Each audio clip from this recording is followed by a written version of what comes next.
सभी लोग अपने अपने प्यारे प्यारे दोनों हाथों को जोड़िएगा। अपनी बातचीत को विराम देकर के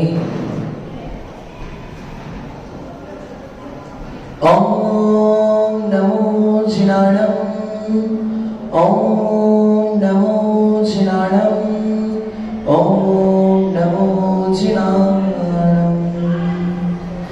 तुभ्यं नमस्त्रिभुवनादिहराय नाथ, तुभ्यं नमः किशितनामलघोषणाय, तुभ्यं नमस्त्रिजगत परमेश्वराय, तुभ्यं नमो जिनभवोदधिशोषणाय, तुभ्यं नमो जिनभवोदधिशोषणाय, तुभ्यं नमो जिनभवोदधिशोषणाय।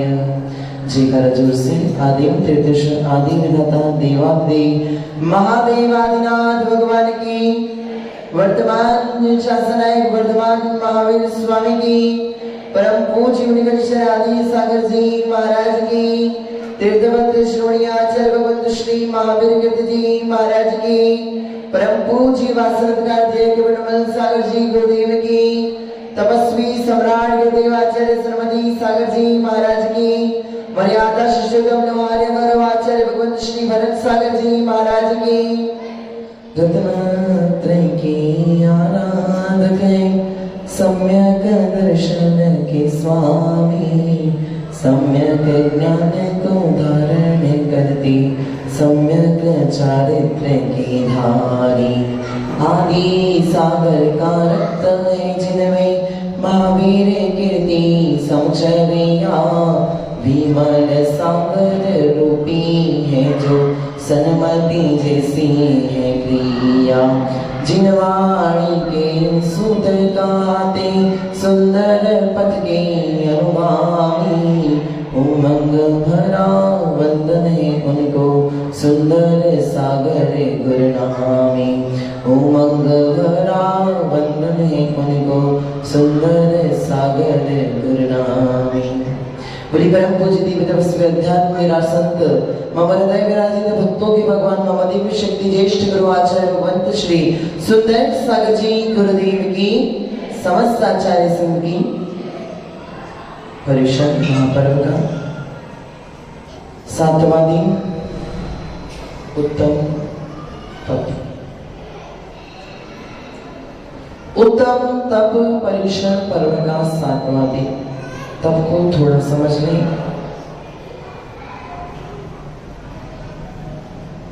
एक सेठ था,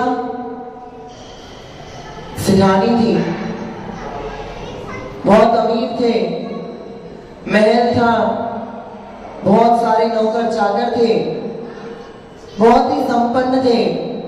एक बात जीवन में जरूर याद रखना, किसी के व्यक्ति के पास में कुछ हो सकता है, किसी के व्यक्ति के पास में कुछ हो सकता है, किसी व्यक्ति के पास में बहुत कुछ हो सकता है, परंतु सब कुछ किसी के पास में हुआ नहीं करता है। सब कुछ उस परमात्मा के पास हुआ करता है, उस केवल ज्ञानी के पास में हुआ करता है, उस सिद्धात्मा के पास में हुआ करता है, जिन्होंने सब कुछ पा लिया है। मैं प्रवचन में सबसे पहले कहता हूँ, जिन्होंने सब कुछ पा लिया है, जिनका कुछ भी पाना शेष नहीं है।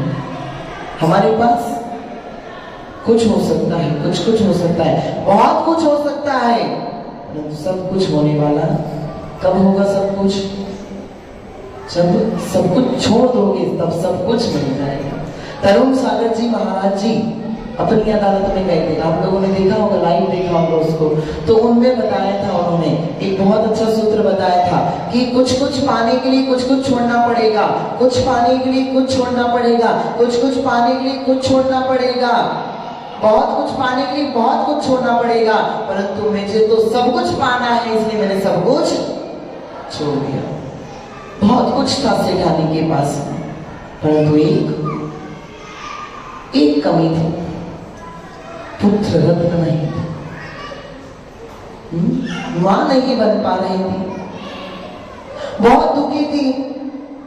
सब कुछ हो और पुत्र ना हो तो सारा धन बेकार होता है कि नहीं होता है? हाँ? होता है रमनलाल जी, बहुत कुछ है, परंतु पुत्र रत्न नहीं है। अगर पुत्र नहीं है, कोई संतान नहीं है, तो सारा धन फीका पड़ा रहता है, आनंद नहीं आता है। बस एटानी अकेले जंगल में चली जा रही थी, जंगल में चली जा रही थी। एक अवधि ज्ञानी मुनिराज दिख गए। मुनिराज से निवेदन किया, हे मुनिराज नमोस्तु, मैं बहुत दुखियारी हूं, मैं बहुत दुखी हूं। महाराज ने कहा, तुम तो संपन्न घर से लगती हो, किसी नगर की सेठानी लगती हो, तुम तो बहुत संपन्न दिख रही हो, बहुत अच्छे आभूषण पहने हैं, तुम्हारी आंखों में आंसू किस प्रकार आ सकते हैं? जब इतना सब कुछ है, फिर काय का दुख है?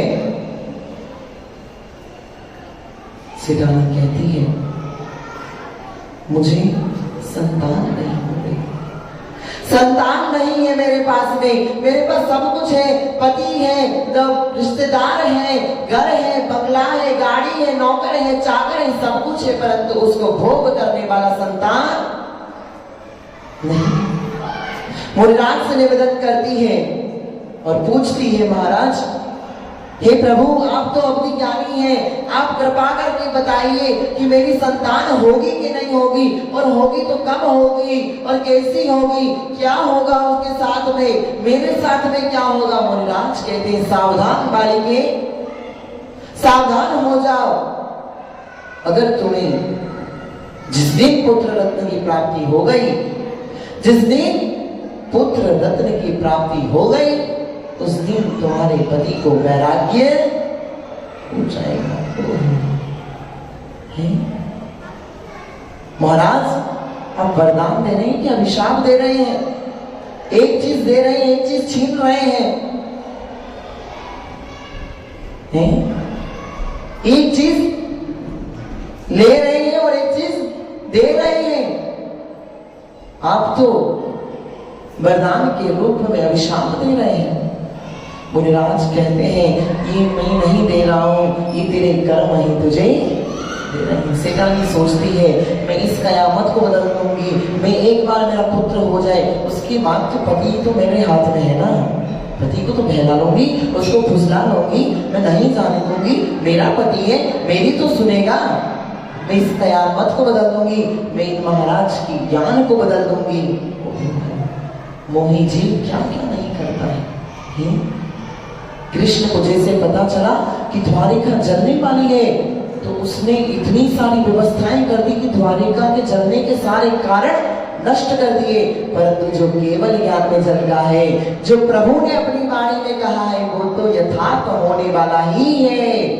नेमिनाथ भगवान ने कह दिया था कि इतने समय पश्चात अग्नि के द्वारा विपायन मुनि के कारण द्वारिका भस्म हो जाएगी जल करके। मदिरा के कारण कृष्ण ने सारी मदिरा फेंक दी, मदिरा पीने वाले को निकाल दिया, मदिरा बेचने वाले को द्वारिका से निकाल दिया। संयोग ऐसा बेटा, विपायन मुनि भी वहां से विहार कर रहे। विपायन मुनि ने सोचा कि मैं भी 12 वर्ष को नहीं आऊंगा, परंतु विधान विधि का विधान कोई नहीं बदल सकता है। विपायन मुनि भी वापस आ गए, मदिरा भी ऊपर आ गई और अग्नि वापस अपने आप जल गई, द्वारिका नष्ट हो गई, नष्ट हो गई। भगवान का कहा हुआ कभी भी सत्य नहीं होता। सेठानी ने विचार किया कि पति तो मेरे हाथ में है, मैं उसको संभाल लूंगी। मोहन कॉलोनी की थी, है मोहन कॉलोनी की औरतों के हाथ में पति, हाथ में है कि रमनलाल जी आप किनके हाथ में है? रमनलाल जी को मैंने कहा दीक्षा ले लो, दीक्षा ले लो। अरे पत्नी तो बोले तब तो लो। है रमनलाल जी, मिसेस रमनलाल जी कौन है? मिसेस रमनलाल जी है, ये पत्नी कहे तब तो लो, पत्नी ले तो मैं लो। भैया जी, पति तो मेरे हाथ में, मैं उसको बदल दूंगी। जाती है घर पर, पत्नी को गूढ़ गर्भ होता है। कौन सा गर्भ होता है? गूढ़ गर्भ। सुना है गूढ़ गर्भ? तीर्थंकरों की माताओं को गूढ़ गर्भ हुआ करता है। उनकी उदर की वृद्धि नहीं होती है, उनके पेट की वृद्धि नहीं होती है, उनकी पेट में सलवट नहीं पड़ती है, कोई पीड़ा नहीं होती है। जब तीर्थंकर पेट में आते हैं तो कोई भी पीड़ा, आपको कितनी पीड़ा सहन करनी पड़ती है। लात भी मारता और ये भी फलना ढेगना, पूरी रात भर नींद नहीं आती। आती नहीं आती, नहीं आती है। तो तीर्थंकर की माताओं को गुण गर्भ हुआ करता है, सेठानी को भी गुण गर्भ हुआ कि महापुरुष था, आने वाला व्यक्ति महापुरुष था। तो गुण गर्भ हुआ, नहीं पता चला। 9वां महीना चल रहा था, सेठ जी घर में थे। सेठानी ने सोचा कि इनके सामने जन्म दूंगी, जन्म हो गया। महाराज ने तो कहा ही है, अब कुछ भी करो तुम, महाराज की बात तो मन में बैठ ही गई है, अब हो ही जाएगा, अब इनको कैसे ना कैसे घर से निकालो। तो सेठानी ने सेठ जी से कहा कि मुझे एकांतवास चाहिए, मुझे अकेले रहना है, मुझे अकेले में रहना है, मुझे शांति चाहिए। तो सेठ कहते हैं मैं जाता हूँ, चल ठीक है, मैं कुछ व्यापार करके आता हूँ, अगले गाँव में जाकर के आता हूँ, नगर में जाकर के आता हूँ, बड़े बड़े नगरों में जाकर के आता हूँ, वहाँ पे सेठियों से मिल करके आता हूँ, है कहाँ जाकर के आता हूँ, वहाँ व्यापार अपना बढ़ा करके आता हूँ। तो उतने में एकांतवास शांतवास को बहन कर ले, वो बहन करती है और अपने एक पुत्र रत्न को जन्म देती है। अब पुत्र रत्न को जन्म दे दिया है, सेठ जी के आने का समय है, सेठ जी आ रहे हैं, रास्ते में है एक दासी, सेठानी की दासी नदी पर रुधिर के कपड़े धो रही है, रुधिर के कपड़े।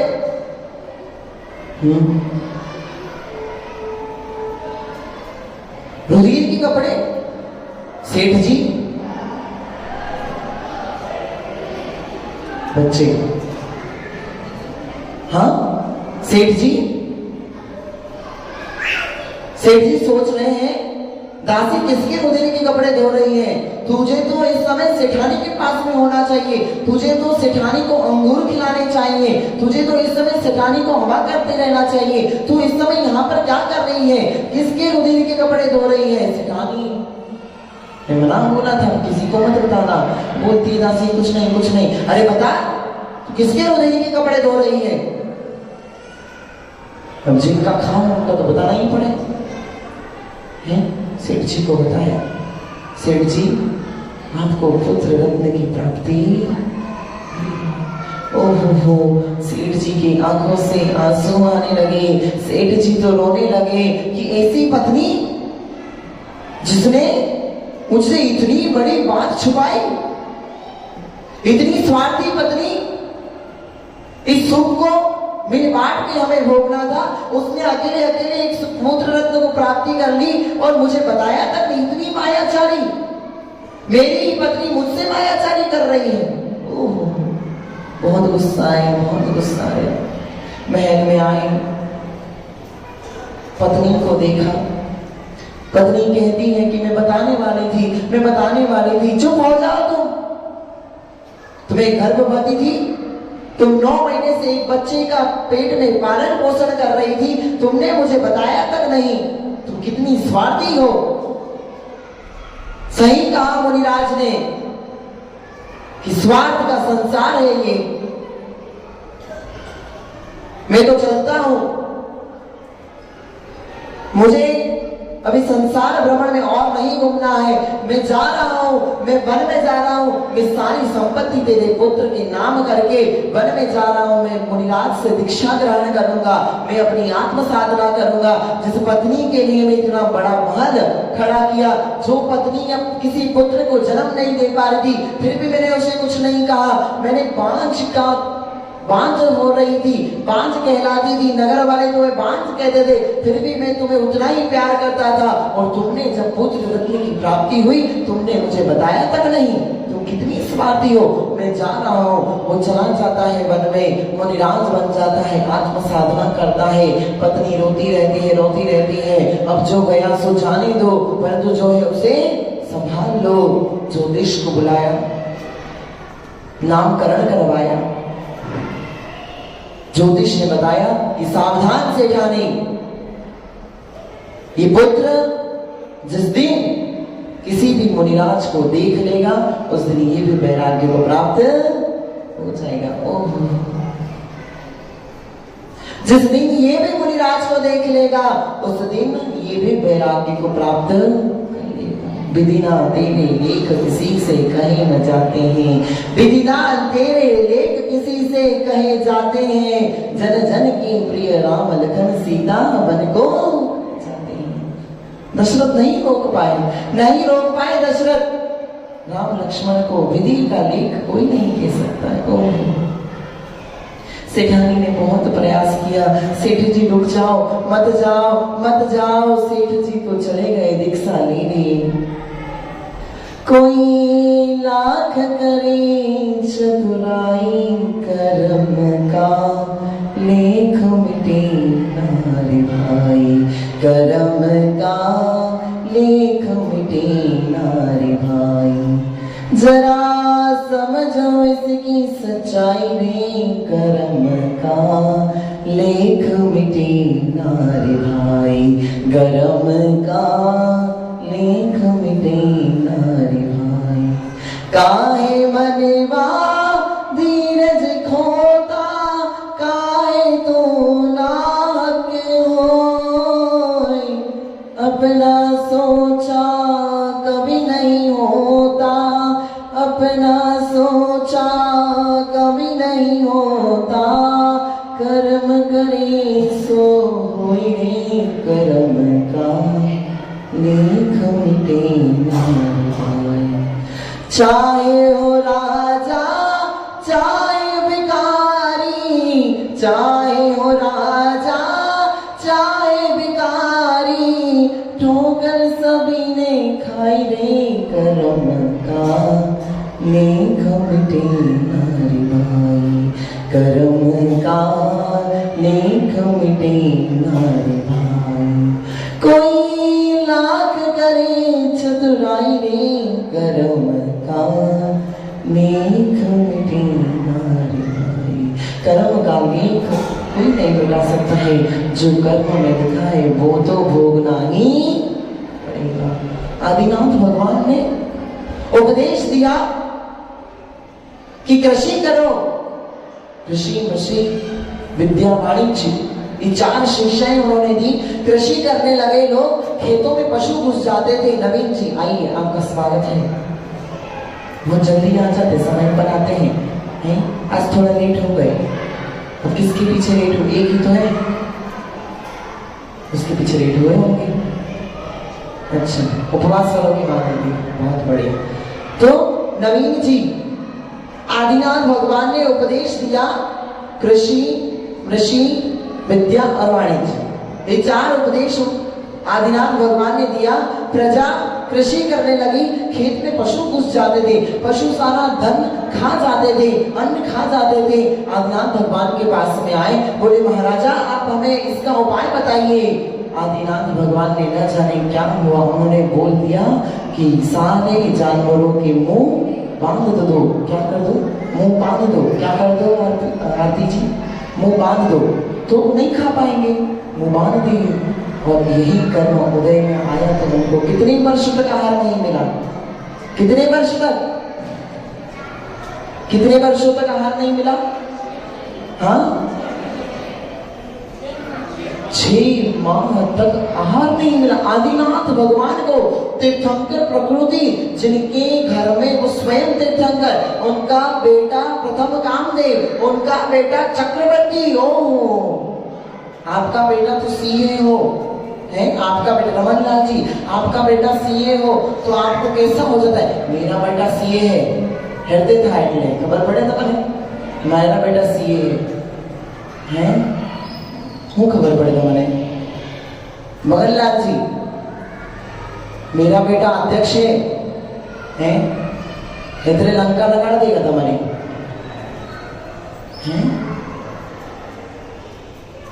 आदिनाथ भगवान को 12 माह तक आहार नहीं मिला। ओह, कर्म किए हुए कभी भी छूटने वाले भोगे बिना नहीं छूट सकते, भोगे तो पड़ेंगे आपको। तो रानी ने ज्योतिष को बुलाया, नामकरण किया। रानी ने ज्योतिष से पूछा, हे ज्योतिष देव, हे पंडित जी, अब इसका क्या होगा? मेरा पति तो चला गया है, अब इसका क्या होगा? तो बोला, सेठानी सावधान, सावधान हो जा। जिस दिन ये किसी मुनिराज को देख लेगा, ये वैराग्य को धारण कर लेगा। अब मोह की मारी हुई पत्नी, माँ कितनी मोह की मारी हुई, उसने पूरी महल को पैक कर दिया। क्या कर दिया? पैक कर दिया, उसी के अंदर सब कुछ होने लगा। उस बच्चे को बाहर का नजारा दिखाना बंद कर दिया। उसने एक कमरा बनाया जिसमें कुछ भी चीज नश्वरता की नहीं थी। अगर उसे डर था कि नश्वरता दिख गई तो ये वैराग्य को धारण कर लेगा, इसलिए इसके आसपास ऐसी चीजें होनी चाहिए जो कभी भी नश्वर नहीं हो, जो कभी भी नष्ट नहीं हो। उसके आसपास बहुत कम लोगों को भटकाती। बेटा धीरे धीरे धीरे धीरे करता रहा। एक ही कमरे में आरती जी इतना मोह है बच्चों से, इतना मोह है बच्चों से, इतना मोह है बच्चों से कि न जाने कौन से कर्मों का बंध हम कर जाते हैं, कोई पता नहीं चलता है। ये बच्चे तो बड़े होकर आपकी सेवा करेंगे ना करेंगे कोई भरोसा नहीं है, कोई भरोसा नहीं है। परंतु आज जो आपने पुण्य कर्म का बंध कर लिया है, आज जो आपने पुण्य काम कर लिया है, वो पुण्य अवश्य आपके वृद्धता को सुधार देगा। हैं? बच्चों के पीछे हम इतने मग्न हो जाते हैं, तो इतनी कषाय कर लेते हैं बच्चों के पीछे। सेठानी ने मोह की वशीभूत होकर के सारी दुनिया एक कमरे में बसा ली, उस पुत्र को बाहर नहीं निकलने देती थी।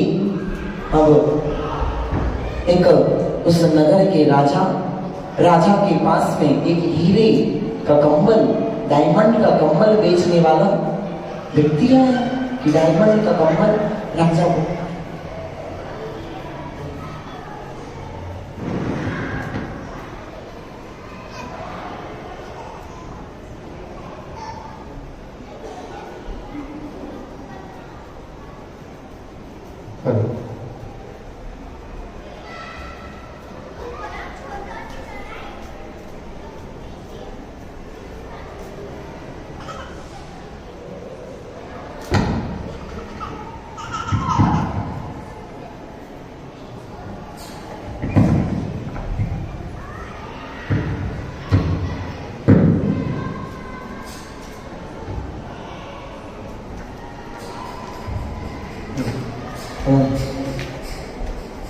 राजा सोचता है, राजा कहता है कंबल वाले से कि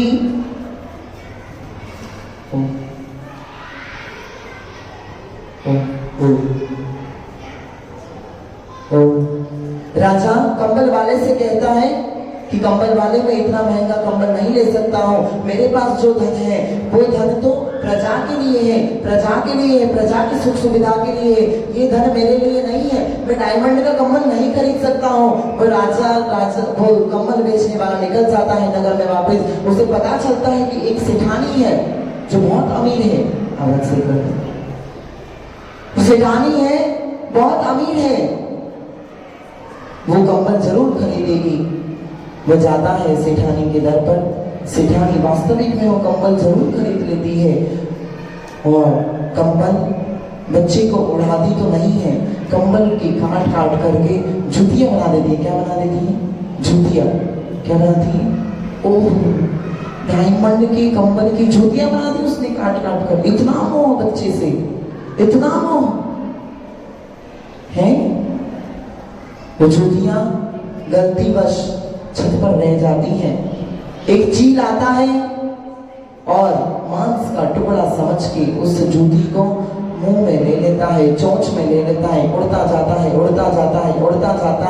जब उसे पता चलता है कि मांस का टुकड़ा नहीं है, वो फेंक देता है, वो नीचे गिरा देता है और गिर करके अनायास वो जूता राजा के महल के ऊपर ही गिर जाता है। राजा देखता है ये तो वही डायमंड का कंबल वाला है, और ये किसने इसका जूता बना दिया। ऐलान कर दिया पूरे नगर में कि कौन है ऐसा व्यक्ति जिसने इस डायमंड के कंबल की खरीदी करी थी और उस कंबल को काट करके जूतियां बना दी है। पता चलता है, वो सेठानी के घर में जाता है। सेठानी आती है, सेठानी बोलती है कि मैंने ही ये कंबल खरीदा है।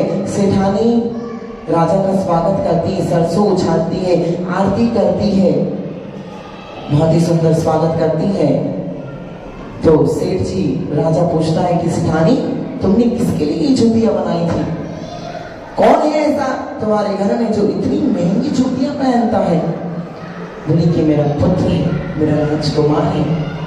वो उसके लिए मैंने ये जतिया बनवाई। वो राजा कहता है मैं मिलना चाहूंगा उस पुत्र से, उस राजकुमार से जो इतनी महंगी जूतियां पहनता है। रानी बोलती मैं नहीं, मैं आपको नहीं मिलने दूंगी, न जाने आपको देख करके वैराग्य हो जाए। हैं दूध का चना छाछ भी फूक फूक करके पीता है। पति तो गया गया, रेवा तो भी आने दो। है पति तो गया, वो तो हाथ में नहीं रह पाया, तो इसको तो रख लो। आपको देख करके वैराग्य हो गया तो मैं क्या करूंगी? मैं राजा हूं, मेरी आज्ञा का पालन करना होगा तुम्हें, मैं मिलना चाहता हूं। सेठानी कहती है चलिए ठीक है, आपका निवेदन है, मैं स्वीकार करती हूँ। वो ऊपर जाती है, पुत्र को लेकर के आती है। इतना सुकोमल पुत्र, ओह इतनी सुंदर आंखें, इतना सुंदर शरीर, इतना कोमल पुत्र। वो आ रहा है, धीरे धीरे धीरे धीरे चल के आ रहा है। वह उसको देख करके राजा बहुत प्रसन्न होते हैं। सेठानी कहती है मैं आप दोनों के लिए भोजन लगाती हूँ, मैं आप दोनों के लिए भोजन लगाती हूँ, थाली लगाती हूँ। आप भोजन करें, भोजन करने के पश्चात आप यहाँ से प्रस्थान करें। राजा बैठता है, उसके सामने ही पुत्र बैठता है। पुत्र बैठ नहीं पा रहा है, वो हिल डुल रहा है, व्यवस्थित नहीं बैठ पा रहा है। जो चावल खा रहा है वो चावल निकाल रहा है, थूक रहा है, वो आंखों से आंसू आ रहे हैं। राजा पूछता है इसकी आंखों से आंसू क्यों आ रहे हैं, ये बैठ क्यों नहीं रहा है, ये चावल जो भी खाता है थूक क्यों देता है? सेठानी कहती है आपके स्वागत में मैंने जो सरसों उछाले थे वो इसके आसन में घुस गए हैं, लगता है वो सरसों के दाने इसको चुभ रहे हैं। ओह विचार कीजिएगा, जिसको सरसों का दाना भी चुभ रहा है वो कितना सुकोमल होगा। है अपन तो बच्चों को बेल्ट बेल्ट से मार दो तो भी नहीं सुधरते हैं। एक महिला को मैंने कल यहाँ पे चर्चा चल रही थी, एक महिला को मैंने बोल दिया कि आपके बच्चे सही नहीं हैं, आपके बच्चे गलत जा रहे हैं, आप अभी से कंट्रोल कर लो। फिर मैंने अपनी बात बताई कि मैंने तो अपने पिता से एक बार बेल्ट से भी मार खाई, वास्तविक में खाई। एक ऐसी बड़ी गलती कर ली थी, अब गलती नहीं बताऊंगा, है फजीती थोड़ी करानी है। 4 दिन बाद जाना है, इम्प्रेशन जमा के जाना है, फिर गलती बता तो फिर माथा बोड़ी हो जाएगी, भैया जी तो ऐसा कर क्या है और हमको प्रवचन दे रहे हैं यहाँ पे आके। तो गलती नहीं बताऊंगा, मुझे बेल्ट से मारा, इतना तेज मारा, 3 दिन तक वो निशान रहे।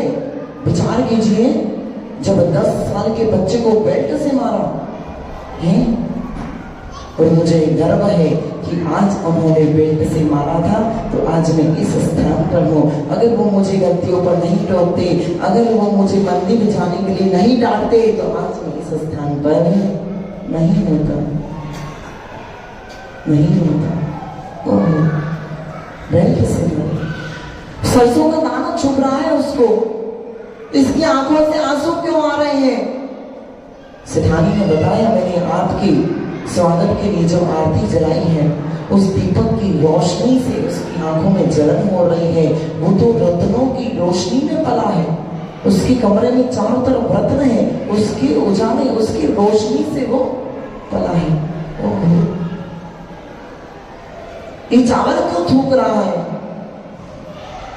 सेठानी कहती है जो चावल मैंने आपको परोसे हैं वो चावल केवल आप खा सकते हो, मैं खा सकती हूँ, परंतु इसके लिए चावल मैं रात को कमल पत्र पे भिगाती हूँ और कमल पत्र पे वो पूरी रात फूलते हैं। उसके पश्चात वो सुबह उसका पकवान बनता है, तब जाके वो ग्रहण करता है।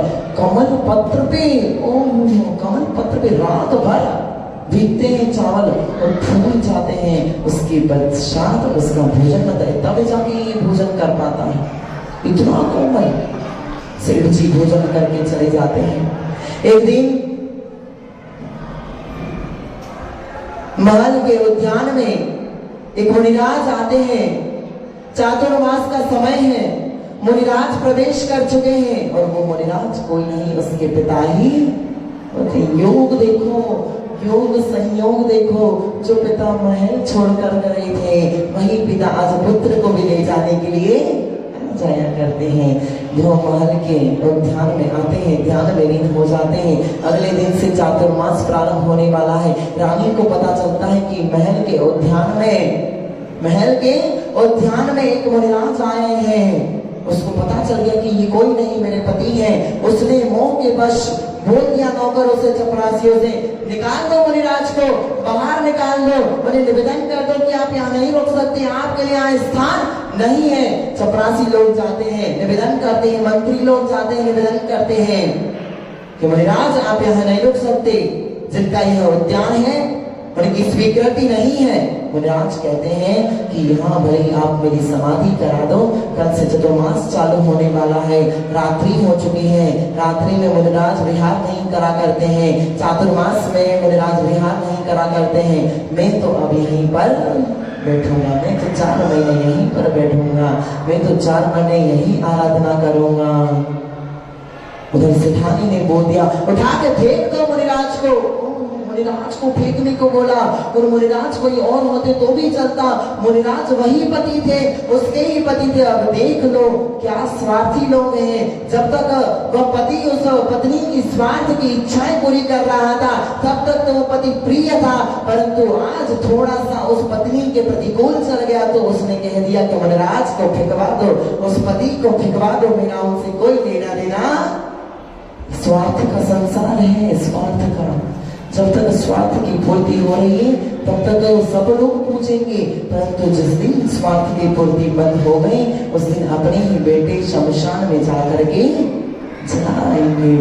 मुनिराज को फेंक दो कहती है, परंतु किसकी हिम्मत है कि मुनिराज को फेंक दे? कोई नहीं फेंक पाता है। मुनिराज नहीं चतुर्मास की स्थापना कर लेते हैं। अब एक दिन आया, एक ऐसा स्वर्णिम दिन आया, वो बालक जाली के बाहर देखता है, गलती से जाली खुली रही, जाली के बाहर देखता है एक नंगा व्यक्ति पढ़ाई कर रहा है।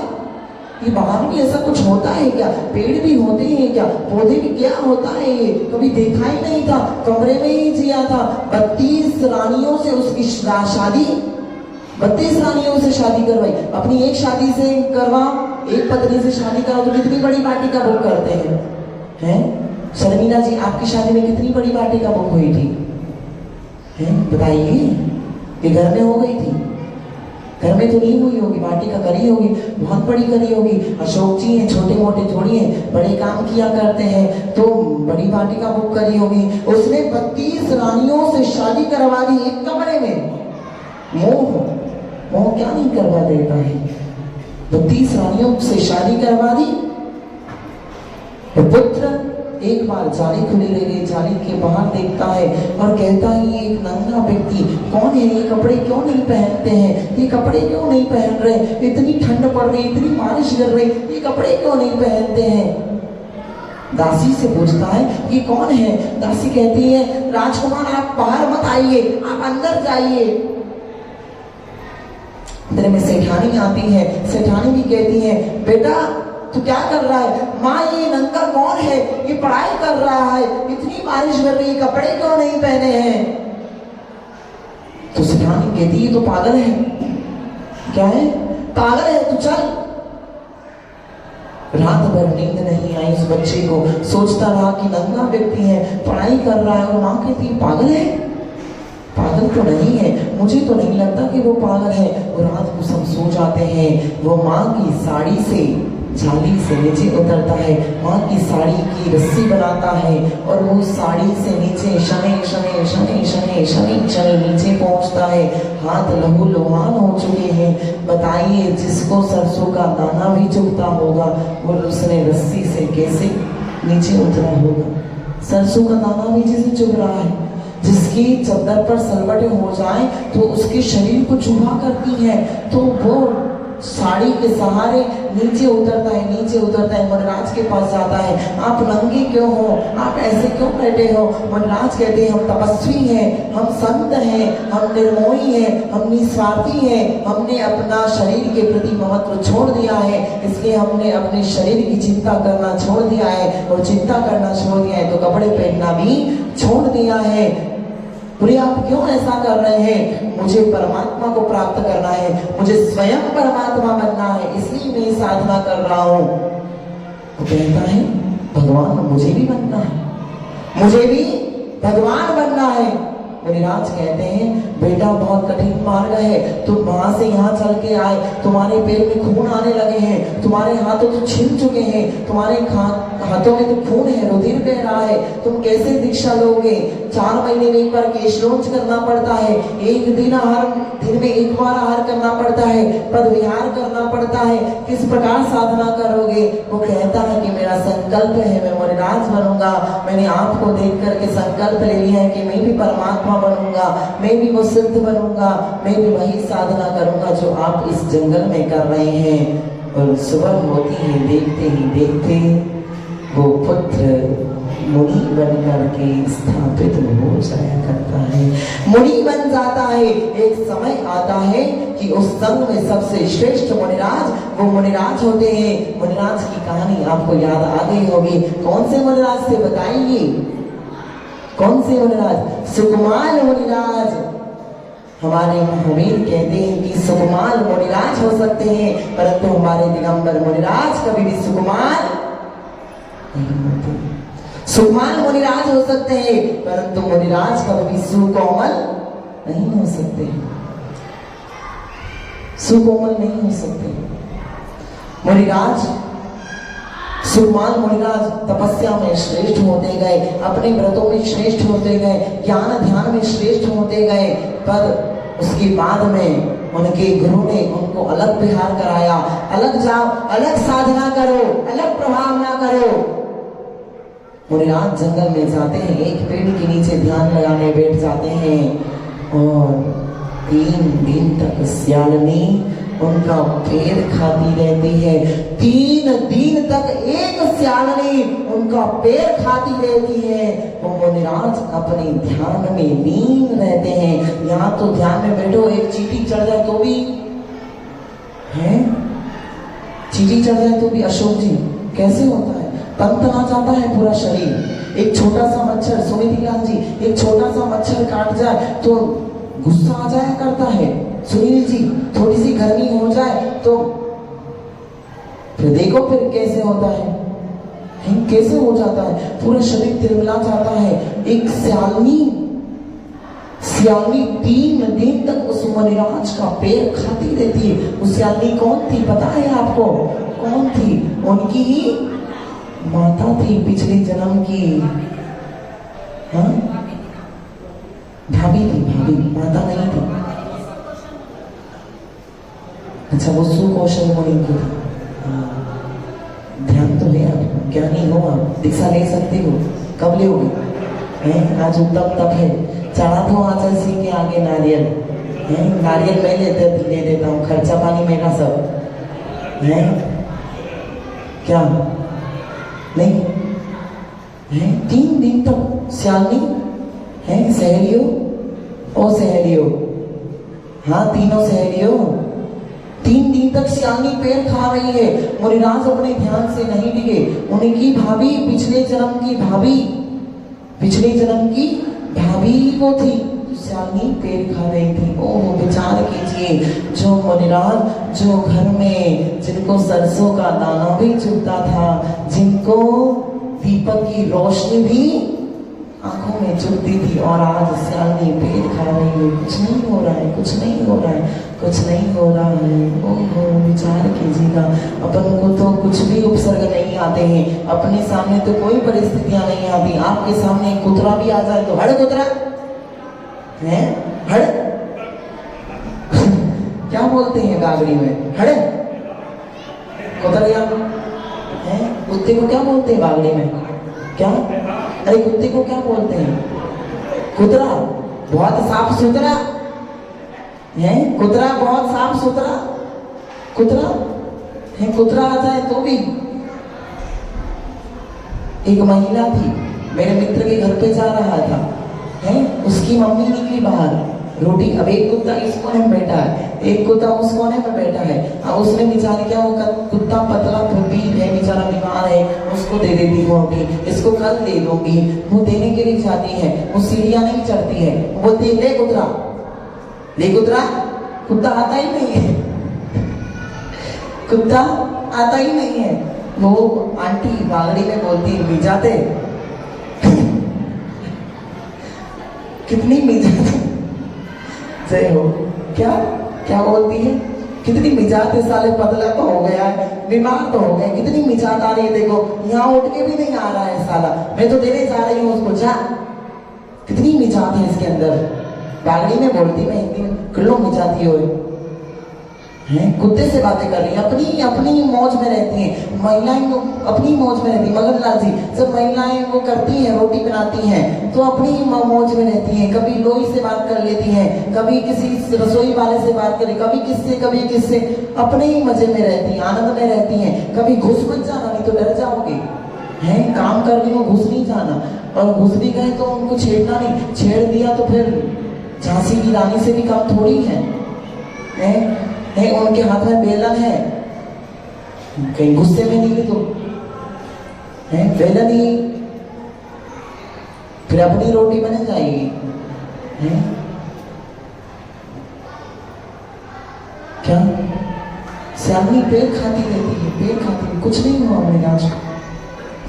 उत्तम तप हर किसी के भाग्य में नहीं होता, नहीं हो पाता, हर किसी से नहीं हो पाता है? हर किसी से नहीं हो पाता। अब मेरा ही देख लो, मैं 2 उपवास लगातार नहीं कर सकता हूँ, मेरी कैपेसिटी नहीं है कि मैं 2 उपवास लगातार कर लूँ। एक बार विचार भी किया घर में, पर सुबह उठा चक्कर आने लगे तो फिर करना पड़ा, पाड़ना है, नहीं हो पाता है मेरे से भी उपवास। और पुण्यशाली देखो 10-10 उपवास कर लेते हैं, विचार कीजिए, नहीं हर किसी की बस की बात नहीं है। पुण्य जिसका पुण्य होगा उसी को रमन लाल जी उपवास करने मिलेंगे, वरना आप और मेरे जैसे तो ऐसे ही चले जाएंगे ऊपर, हैं? सुमित लाल जी क्या उपवास हर किसी के भाग्य में नहीं होता है, हर कोई थोड़ी कर सकता है तपस्या, कर सकता है, हैं? हर कोई तपस्या कर रहा होता तो हर कोई सुंदर सागर होता कि नहीं होता? नहीं हो पाता, हर किसी के बस की बात नहीं है ना। कौन कर सकते हैं? पुण्यशाली कर सकते हैं।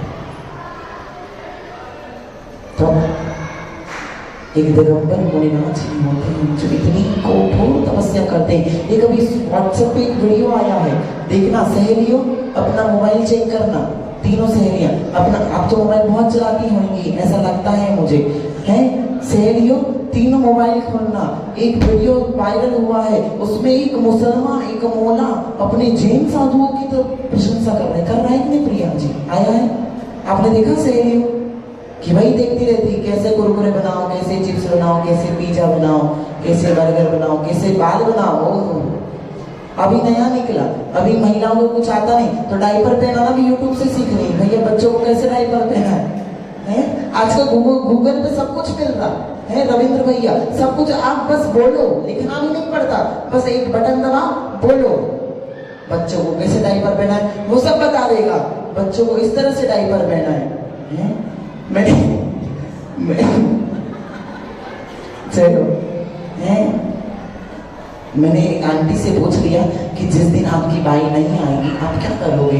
बोले भैया जी क्या करेंगे, दूसरी बाई लाएंगे। मैंने कहा एक बाई आ जाएगी, निकल जाएगी, दूसरी बाई को ढूंढने में समय लगेगा, इतने दिन क्या करोगे? बोले डायपर नहीं खोलूंगी मैं। हैं? मैंने कहा क्या होगा डायपर, सब कुछ यूट्यूब पे सब कुछ मिल रहा है? मुसलमान व्यक्ति अपनी तारीफ कर रहे हैं, कोई बड़ी बात नहीं है। देश में क्या विदेश में भी जैन साधुओं की तपस्या की चर्चा चला करती है। सुनील सागर जी महाराज जी जब पीपल खूट से बिहार कर रहे थे, उनके ऊपर उपसर्ग हुआ था, पता है आप लोगों को? मधुमक्खी वो उपसर्ग में मैं भी था उस उपसर्ग में। तो जब पंचकला था पीपल खूट का, तब एक यूएसए से एक टीम आई थी पूरी, आपको याद हो नहीं याद हो, एक यूएसए से पूरी टीम आई थी, वो रिसर्च कर रही थी कि जैन मुनिराज कैसे होते, पूरी मूवी बनी उसके ऊपर है, वहां पर पूरा शूट हुआ। और जैसे मुनिराज चल रहे थे तो मधुमक्खी का छत्ता एकदम आ गया और आगे आगे वो अंग्रेजों की मैजिक चल रही थी, वो तो ऐसे भागे कि फिर दिखे ही नहीं 4 दिन तक, हैं दिखे ही नहीं। सारा कैमरा वैमरा समेट के तुरंत भागे। बोले आपके यहाँ पे ऐसा होता है, इंग्लिश में बोले, मुझे इंग्लिश आती नहीं है। वो बोले आपके यहाँ पे ऐसा होता है, मधुमक्खी कभी भी अटैक कर लेती। मैंने कहा तुम्हारे यहाँ परमिशन लेकर के आती है क्या? हैं कभी भी मधुमक्खी है, वो कभी भी अटैक करेगी?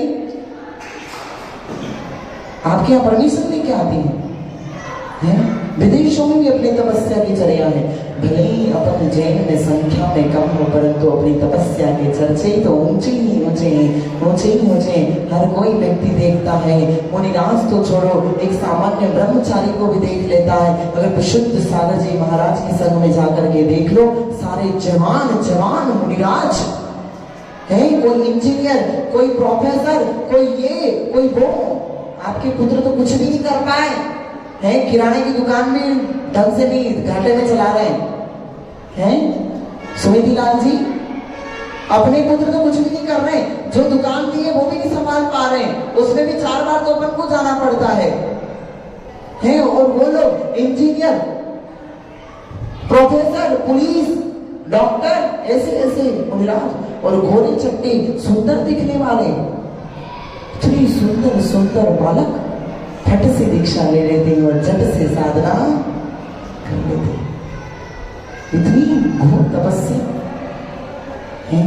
सबको तपना पड़ता है, एक घी को भी तपना पड़ता है। जब शुद्ध घी बनाना हो तो उसको तपाना पड़ता है। जब सोने को भी प्योर निकलना है, आप सभी को तो पता होगा, गोल्ड वाले, अशोक जी आप गोल्ड वाले हैं, गोल्ड वाले हैं। राहुल भैया, जब आपको 100% का सोना चाहिए तो उसको जितना भी तपाओगे उतना उतना वो शुद्ध होता जाएगा। अगर आपको शुद्ध घी चाहिए तो उसे ज्यादा तपाना पड़ेगा। जिसको भी शुद्ध होना पड़ता है तो तपना पड़ता है।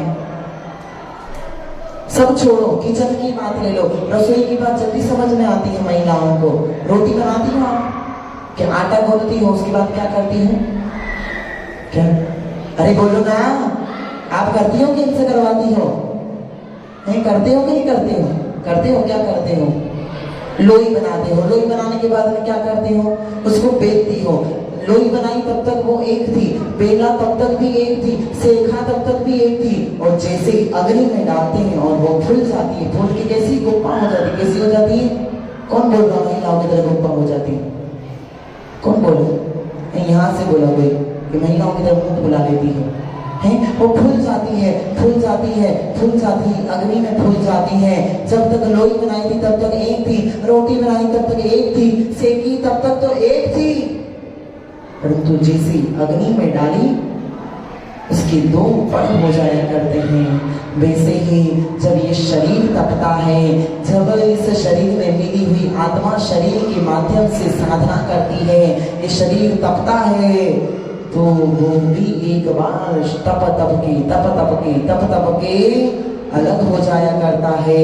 आत्मा अलग, शरीर अलग अलग। तपना होगा, तपे बिना कुछ नहीं होगा। जो तपता है वही पकता है।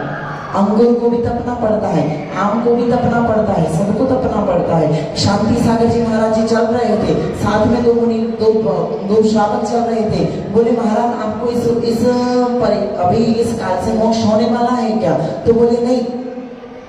शांति सागर महाराज जी थे, ज्ञानी थे, पंचम काल में मोक्ष होता ही नहीं है, तो इस काल से मोक्ष नहीं होने वाला है। तो आप क्यों अभी से साधना कर रहे हैं? आप क्यों साधना कर रहे हो अभी से? अभी तो अच्छे से खाओ पियो मजे करो, क्यों साधना कर रहे हो? फिर उन्होंने एक आम के पौधे की तरफ इशारा किया, बोला कि क्या है? आम का पौधा है। बोली क्या ये फल दे रहा है क्या? नहीं दे रहा है। क्या ये अभी फल देगा क्या? नहीं देगा। कल देगा क्या? नहीं देगा। परसों देगा क्या? नहीं देगा। कब देगा? क्या पता कब देगा, कब जाके उसकी काल लग जाएगी, कब वो पकेगा, कब बड़ा होगा, और बड़ा होने के बाद भी कब फल देगा, कोई भरोसा नहीं है। परंतु तुम अभी से उसको पानी पिला रहे हो, अभी से उसको धूप में तपा रहे हो। क्यों? क्योंकि उसे आगे फल देने हैं। अगर हमें आगे सिद्ध बनना है तो अभी से हमें तपना प्रारंभ करना होगा, जरूर करना है। जीवन बहुत छोटा है, बहुत ही सूक्ष्म है, पता ही नहीं चलता कब ये जीवन निकल जाएगा। पता नहीं कब ये रेन बसेरा उड़ जाएगा। जितनी तपस्या करनी है इस मनुष्य तन में कर लो, वरना अगर सियालनी बन गए तो तपस्या तो नहीं कर पाओगे और एक दूसरे के पेट ही खाते रहोगे। हमें भी उन सुकुमार की तरह सद्बुद्धि प्राप्ति हो। सुकुमार बन पाए न बन पाए, परंतु अपने हृदय को कोमल जरूर बना लें। अपने तन से थोड़ी थोड़ी नियम लेते रहें, थोड़ी थोड़ी तपस्या करते रहें। और तपस्या भी नहीं कर पाए तो तपस्या करने वालों की अनुमोदना तो कर ही नहीं। हरिद्वार श्याम चिन्मणि माता की